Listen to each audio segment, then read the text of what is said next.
السلام علیکم۔ آج پیر ہے جنوری کی 12 تاریخ۔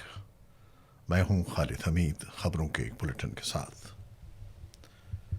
ٹانک کے علاقے تھانہ گومل کی حدود میں پولیس کی بختر بند گاڑی کے قریب آئی ای ڈی دھماکہ ہوا، جس کے نتیجے میں 6 پولیس اہلکار شہید ہو گئے۔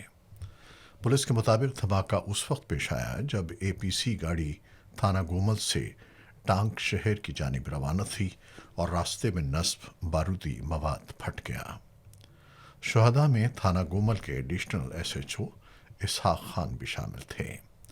دھماکے کے باعث بختر بند گاڑی کو شدید نقصان پہنچا اور موقع پر موجود اہلکار جاں بر نہ ہو سکے۔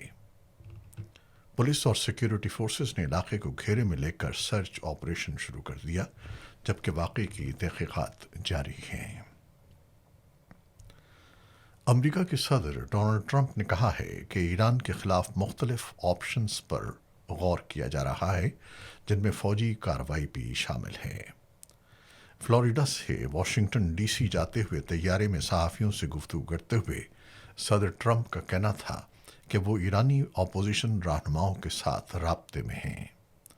صدر ٹرمپ نے یہ بھی کہا کہ ایران میں انٹرنیٹ کی بحالی کے حوالے سے وہ ارب پتی کاروباری ایلن مسک سے بات کریں گے، کیونکہ اس شعبے میں ان کی کمپنی کو مہارت حاصل ہے۔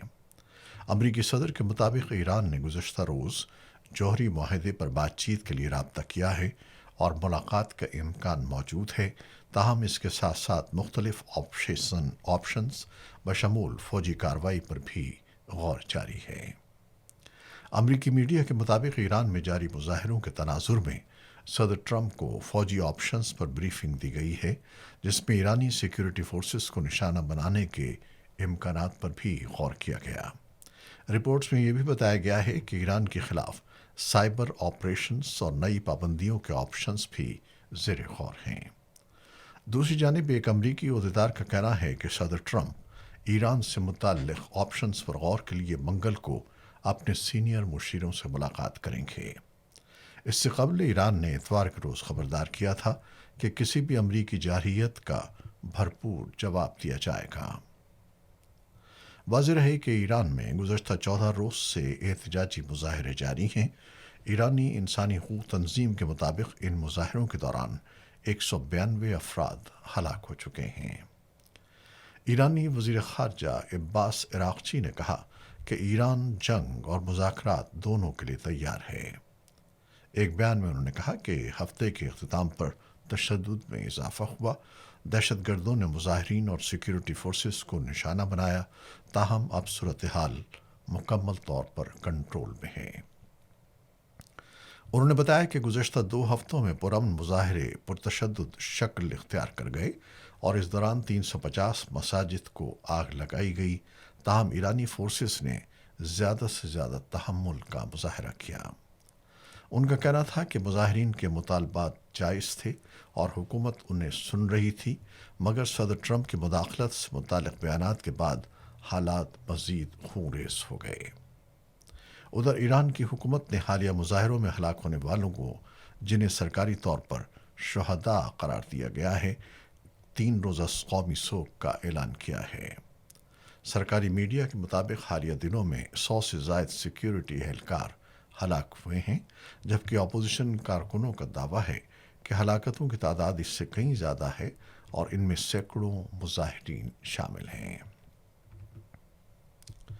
سوڈانی مسلح افواج ایس اے ایف نے کورڈوفان اور دارفور کے علاقوں کو نیم فوجی ریپڈ سپورٹ فورسز کے کنٹرول سے آزاد کرانے کے لیے نئے سرے سے فوجی آپریشن کی تیاریاں تیز کر دی ہیں، جبکہ ملک میں جاری خانہ جنگی اپنے 3 سال میں داخل ہو چکی ہے۔ ذرائع کے مطابق فوج آر ایس ایف کی عسکری صلاحیتوں اور وسائل کا جائزہ لے رہی ہے اور بڑے پیمانے پر فوجی فارمیشنز کو ممکنہ حملے کے لیے مکمل طور پر تیار کیا جا رہا ہے۔